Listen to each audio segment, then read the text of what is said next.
les cas la parole de Dieu, je crois que toujours le bel sur les combats spirituels. Nous devons attaquer le plan de l'ennemi. Parce que vous savez, quand Satan a télémaqué na vie à Moutou, ceux qui m'ont télémé le bosson à Zambété, à quoi que ça na vie na yo, à salle au union sur alingué, peut mouton copexer à cause à la tête. C'est pourquoi prier au tozo sala. Tozo salango na combo na Yesu pour déstabiliser le plan de l'ennemi. Alors, le plan de l'ennemi, tu peux déstabiliser en gros. Ce qui est visible.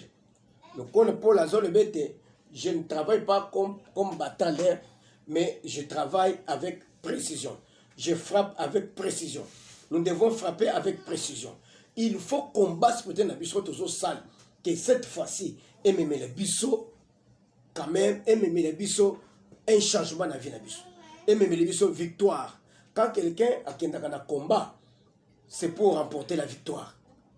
Parce que à Kolingaye, Azali Moutoya Mbokanini, il y a colonini, c'est là quand les militaires bakendaka na guerre, ils allaient pour remporter victoire. Alors pour voir que Mungona Nabiso, Azandenini, Azalolenge Kani, boy boy. Alors nous sommes dans les combats spirituels offensifs. Un combat qui consiste à attaquer le premier l'ennemi. Alors nous sommes là pour attaquer le premier l'ennemi. Pendant que le diable à investir en dakunayo, à investir en misala nano à concrétiser à concrétiser nano makamunayete, nous sommes là pour le déstabiliser. N'oubliez pas que devise na biso ezaliete ya satana et kokisabate. Nyangu nyosu ya diable, tout le plan de l'ennemi et kokisabate na vida yo. Oyo satana asa bongisi, oyo asakani asali ekokisamate ata umate ekokisamate na kombo na Yesu. Alors, c'est pourquoi nous sommes sur les portes d'entrée. Pour dire que tu benga l'esprit de mort. Mais aux hommes l'esprit de mort à Nezonga. Il y a des difficultés où tu benga la Nezonga. Pourquoi? Il doit y avoir une porte d'entrée. Porte d'entrée, et cause à la taille moko créée, mais cause à la mutuosa na ipembe. Et cause à la mutuosa na kati andako na yo. Et cause à la mubali oyo kutana kina ye. Bandeko. Surtout les filles. Ba oyo, ba zobimana, ba mibali sa le savoir. Oko bimana mobali lelo. Apession bon, bo sepeli. Mais, a fongoli porte na vie na yo. Kote nyonso kokene, o fongoli porte na bilu mabe. Azo kota, azo sakana na yo, azo travail na yo, mobali nyonso kozwa. Mobali wani vie na yo kokende msekate. Donc, moi, soal, moutako balaye. Pourquoi? Parce qu'il y a une porte d'entrée à partir de Mobali Oyo Bimaki Naye. Les appels Mibali à Bimina, moi, je suis porte d'entrée dans la vie Naye. Moi, si nous sommes au bal, il faut qu'on fasse. Ce qui a profité, vie et passe, difficulté, problème. Alors, il faut y avoir des gens qui. Ce qu'on Bimaki na Mobali, vous avez senti que Mobali, on a un kiss. Le cas de délivrance. Le cas de délivrance. Parce que vie na yo ezali ya mobile na yo ezali en danger. Je vais vous dire avant to kota na matin na biso na koyebisa bino lisolo moko ya ndeko moko biso nous na za olandela ye. Qu'est-ce qui se passe? Azalaki une église moko. Azo sambe la kete église. Et yeko sala ke ayeko bimana pasteur wan. Zokande pasteur azaki muto bisala mabe. Musala na ye soki azobimana bana basi. Omona tiki semence na kati ya bana basi. De sorte que mobali oyo yakoya ko bala ye. Vi na ye beba. Makamu na ye simbate. Alors, qu'est-ce qui s'est passé? Ndekwa na bali mwasi azaki na musala. Azaki na bayasi mibale. Na 4 voitures Mitsubishi et ça le transport. Ndaku ya munene. Malgré ça il n'a pas fouté. Azaki na poste ya musala, azo sala musala. Tango balinde kumwasi wana bakoti na ndaku. Basali 6 mois. Ndekwana balongole promotion na musala atikali sans fonction. après mituka ebandi kokufa mituka ekufi nyonso ndeko se retrouve ke azangi na mbongo ya kofutela ndako avandeli garantie esili baye kolonga na mwasi bakeye kovanda epa bandeko na bango pa bandeko na bango mwasi oyo euti wapi mwasi mpe azokomprendre te mobali azokomprendre te eye kosala mobali abandi koyi AVC age na ngai oyo ngai na mwasi toboti te me ba AVC ezouta wapi papa aye kokende na ngomba azosambele omoni na ngomba bato nyonso moto asambelaka ndenge na papa alors baditalala moko bazali kosambela wana bazalaki na distance na ye prophète moko azali kwa na jeu message kende na papa oyo aza na sanzete wana aza ye moko kende opesa message na ye aye boye akomi place papa wana afandaki azosaba lobi outi kosala nzambe apesi nga message na yo ndenge eza boye na musala ozali na promotion te mituka na nyonso esi ekufa biloko nyonso esila pourquoi ndenge oza boye oza deja na malade ezotungwisa yo liwa na yo kala mingi te basi basinyango nani aza la base mwasi oyo obali mwasi ayebi pe te parce que mwasi oyo avant obala ye abimaki na pasteur ya église obalaki ye pasteur wana azaki moto ya misala mabe kobima bimi na ye nde afungole porte ya milieu mabe ye atake vi na ye nde asali ke mobali nyonso akobala mwasi oyo azali atake na milieu mabe oyo c'est-à-dire bozwi nyonso ya mobali oyo milieu mabe ezobenda yango ezozongisela ndeko wana pasteur wana alors c'est vrai muto omoni ba prophétie tozela ba prophétie ya muto ya yebi yo te po ayebi vi na yo mais atikali kokutana na bango te bayebani te et directement admise kosi okobo yango makambo zo vivre alibi Dieu m'a répondu azongi atuni mwasi te nga na yebi likambo te ok ça va moye tovanda na yo boye eza te na ndako bakamarade tozali déjà basi baye biso yo kende epa na bino nga mpe nazokende na église take kofanda na église alors nzamba ntango nzamba kopambola biso tokozwa ndako tofanda bandeko mwasi akei epa na bango asali 3 mois ya pamba mobali barapele na musala bamatise promotion vous comprenez asali mission de service 3 fois na poto azongi na mission de service azwi mbongo asombi na mabele atongi ndako tozoloba asombi na motuka akozongi sisu mwasi wana na ndako amen boyebisa ngai eske akozongi sisu mwasi wana na ndako azongise po biloko esila lisusu alibingana aza makasi ya koluka délivrance na yo te yo mokende bilokela délivrance na yo ozomona baporte d'entrée tokreaka na bavi na biso mibali nyonso baza ya kobima na bango te basi nyonso baza ya kobima na bango te bato nyonso baza ya kozwa na ndako te ndeko moko ya mwasi naza kolandela ye grande sœur na ye babengani na libala epambala non oza malédiction bana na zio makambo ezosimba te olie na biso bozwa mobali wana aluka bongo apesa mwasi wana avant de seka na ye comme ça alanda ba prière te azande kuna ngai nakozwa na kobomba na ndako bizwa ye azwi abombi na ndako au tozoloba awa ndeko wana biloko nyonso akoteka na zande abo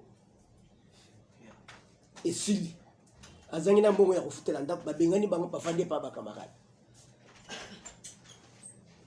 il y a des gens qui sont des porte-malheurs, des gens qui sont des malédictions.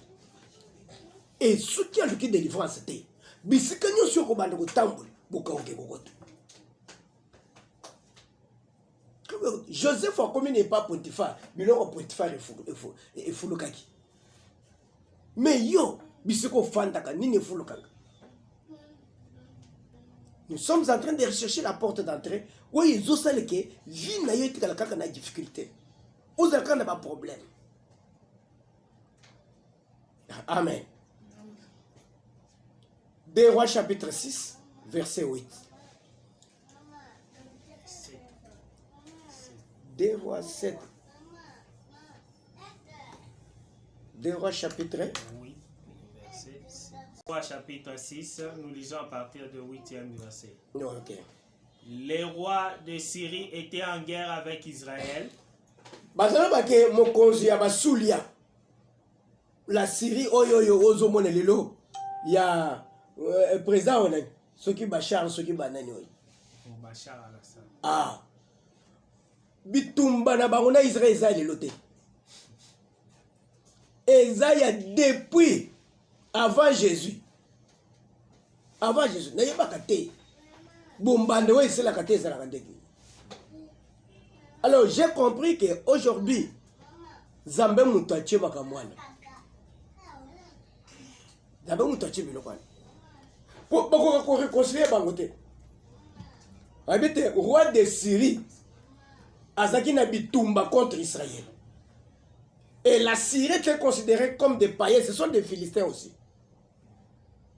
Ils étaient bitumba na bango contre Israël. Pourquoi? Parce que Israël a trouvé que biso tozali bota na Nzambe, batu mususu bazaba bana na Nzambe te. Ils ont ça. Alors, à partir de cette histoire-là, ils créaient bitumba.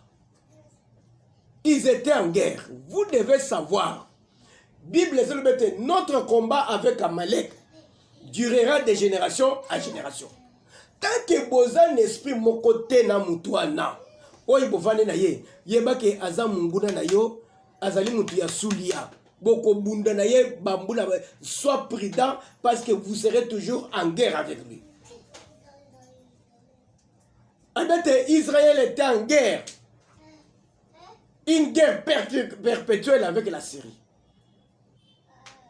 On vendu. On évite qu'on s'en habite. On s'en a le pongi dans le temps. On s'en a qu'on s'en habite.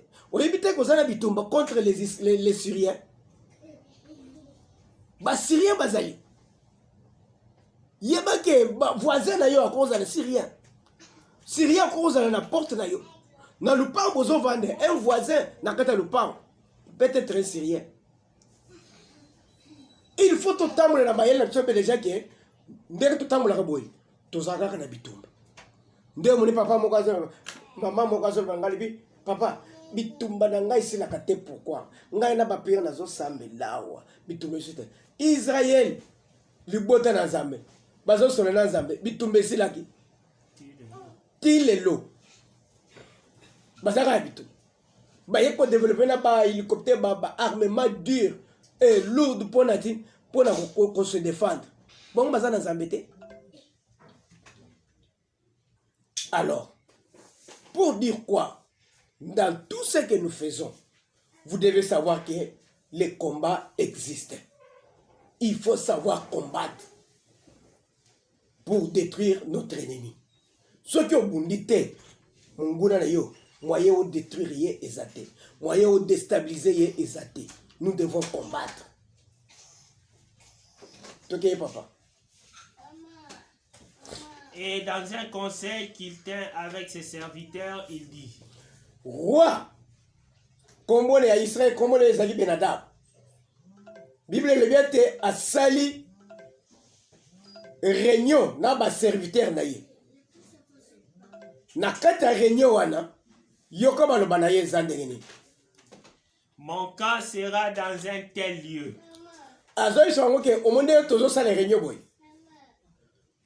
Quand nangai bisika na kofande ekozala bisika wana. Bisika wazola kisa wana ezape bisika na yete. mais ezali bisika ya bato ya Israël azo konvi yango alibete kobanda lelo voilà kana ngai ekozala epai boye ekozala bisika tel azokende kolula bisika bato pour dire quoi? C'est un combat, une guerre qu'on est acheté ozo vanda oyebite combien de bato bazolola lopango na yo oyebite combien de bato bazolola bana na yo combien de bato bazolola mwasi na yo okufa lelo bazwa mwasi okufa lelo bazwa mbongo na yo bazwa mutuka na yo lokolo yozo tamona na mutuka wana bango bazosepela te nde namonaki ndeko moko grand frère azwi petit frère atie petit frère na ndako grand frère azo travailler na une entreprise de la place grand frère abali mwasi na ye mwasi atikali na zemi grand frère akufi tango grand frère akufi bakeye kokunda grand frère bazongi petit frère avandi na messe na kiti azobenga mwasi ya grand frère tielanga mai na douche na dosokolo mwasi aki atieli mai asokoli vani balambi fufu batieli ye alie na buto abengi ye kota na chambre ebandi ndenge nini abi mes grand frère akufi nga moto na remplacer ye. C'est-à-dire quoi? Tant que grand frère azalaki, petit frère azali kolinga mwasi na ye. Aza kolinga. Nde mwasi abosora bite. Malgré batike ona zemi, oya za mwana muke ko kofana na yete. Kende pa na bino. Obota soko ko bala mbali musoso ko bala. C'est que eloko bayaki ko boma de kuna bango pour ba récupérer yo. Ndeko wana sali ba démarche à récupérer des comptes finaux nyos. Oya musale ya ndeko wana alia mbongo wana apesa ta papa na bango eloko moko te. C'est-à-dire avandaki azolula mwasi ya grand frère azolula mbongo ya grand frère. Aujourd'hui oyebi te combien de bato bavandi yozo mona neto zane eloko te nalipi ozane eloko zane eloko ozobi mananda ko kanisike mobali na ya mobali na ngaza na eloko te eza na bato bazolula ye mikolo nyonso awo yo kufa ba récupérer ye. Ngai na moni petit frère akufeli mwasi ebembe ezali na se bazolela basi babandi kobundela ye bana basi babandi kobunda ngai asakana ngai asakana na ngai asakana na ngai tokei tokundi mwasi moko apikami na ndako esili lelo babala ye afandi na ndako. C'est-à-dire présence ya mwasi wana qui sait que peut-être basi wana nde basalaki mwasi wana mabe. Oyebi te combien de bato bazolula bazolinga bafade bisiko zali wana bazolinga bakota na libali yo za wana yo obima bango bakota. Amen. Roi Benadab azana mboka ya Syrie wana ekoki ete azolinga annexe tina territoire ya Israël ekoma ya ye. Il va annexer les droits d'Israël. Alimi nazo récupérer mabele wana bitumba tozanango ezali yake batu nyonso bazali koenvier ba remplacer biso moto na Zambie tumba bango. Oh, bozolo ba bien te. Batu nyonso bazali koenvier bazonga place na biso mopanga na Zambie kitela bango. Mutu nyonso azali koenvier yo kufa yatika na kolela bana na yo moto na Zambie tumba ye ya kufa tika yo. Kufa tika yo. C'est ça le combat. Qu'est-ce que vous croyez? Ndengo obokeli ba oboti ba na yo boy. Ozo bokola bango yo moko. Mutu azo sunga yo azate. mutu azopesa bana ndenga mama pesa boy des fois bana wana bavandi za na banda tongo tipo yozo beta tol ozo sala bagalete ozo teka bamapa po olisa bana wana bafandi bazotala bana bakoli bakomi na niveau âge moko boye âge yake lelo bana oyo il faut babanda kosala musala ngai pe nalia nde âge bazolukola bitumba ya liwa okufa otika bana wana po bato mosusu baya kozokolela bango soki ezaka na yo na poko na yo moto na Nzambe elandela tozambe panza bango mutu nyonso mema na niveau ya musala mutu nyonso azolula kiti na yo alala na se ya na se natangi classe na silis université na silis nazwi musala nalia pe bien nasunga libota na ngai yo zolula o babenga na ngai comme ça yo zonga place na ngai ba classe nyonso natangi yo na kochangu wapi yo mutu ozali koanvie kiti na ngai ozali koanvie biro na ngai mupanga na Nzambe elalelwa se okufa c'est un combat déjà livré ezali bitumba Satan a ça livré contre biso tokotika yete te tokei na libala moko bandeko ha je crois moi wana yaka na sambelaka ye moi je m'étais présenté comme son père parce que na se présenté une église papa na yasa kufa bandeko batata mwasi na bapapa leki ntango papa akufi mama babali epa mobali mosusu atiki mwana wana na 8 ans mobali mosusu abokoli mwana sikoyo akoli il faut babala ye je vous dis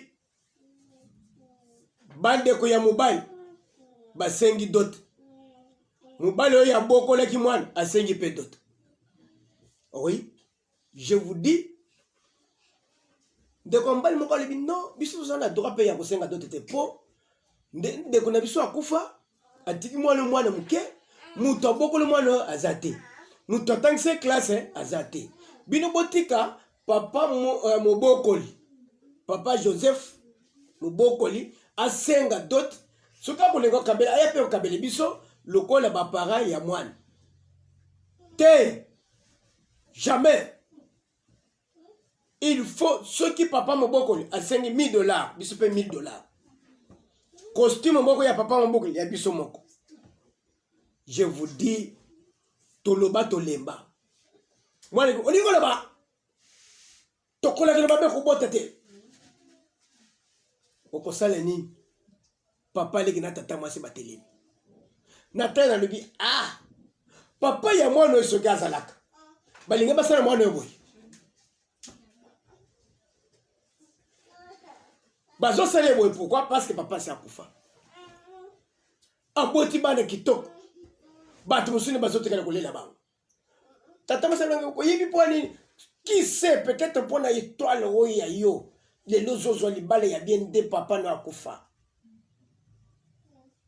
kabi balobi likambo babomi papa mpo bamonike bana bakobala mabala mwana bali ya bien mobala ayebisi bango boye je vais donner tout apesi biloko eloko nyonso mibale père ya soulier 2 dot basengi 1500 ye badoublé 3000 alibi je vais tout donner mais aujourd'hui kolo mwana oyo aza na mabele apoli bato mosusu nde bazolela ye yo kolinga osali mosala ti ekomi na ntango ya kobuka okufi bato mosusu baya kobuka jamais kondima yango te il faut bokola bana na yo il faut olela bana na yo omema bakoko ya bana na yo c'est ça toza mutu mosusu azotambola azoya kozala nde namonaka meme ata naleka mpo nalingi napoate